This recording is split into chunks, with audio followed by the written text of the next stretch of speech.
పౌలుగా మారిన సౌలు సంఘంలో ఉన్న మనుషుల్లో అసూయ, అహంకారం, మాటల్లో గొడవలు, ప్రవర్తనలో ఒకరితో ఒకరికున్న కలహాలు ఉండటం చూసి నిజమైన ప్రేమ ఎలా ఉంటుందో వివరించాడు. మరి ఆ వాక్యాలేంటో చూద్దామా? కృపావరము కలిగి మర్మములన్నీయు జ్ఞానమంతయు ఎరిగినవాడనైనను కొండలను పెకిలింపగల పరిపూర్ణ విశ్వాసము గలవాడనైనను ప్రేమ లేనివాడనైతే నేను వ్యర్థుడను. బీదల పోషణ కొరకు నా ఆస్తి అంతయు ఇచ్చినను కాల్చబడుటకు నా శరీరమును అప్పగించినను ప్రేమ లేనివాడనైతే నాకు ప్రయోజనమేమీయూ లేదు.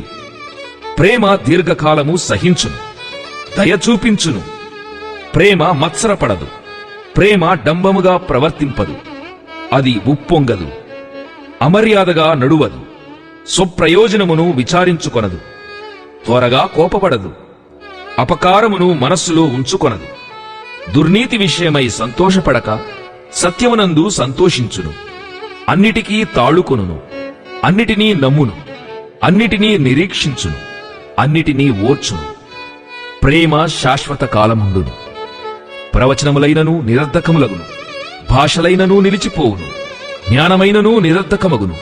మనము కొంతమట్టుకు ఎరుగుదుము, కొంతమట్టుకు ప్రవచించుచున్నాము గాని పూర్ణమైనది వచ్చినప్పుడు పూర్ణము కానిది నిరర్ధకమగును. నిజంగా ప్రేమ చాలా గొప్పది. తోటివారి పట్ల మనము ప్రేమగా వ్యవహరిద్దాము.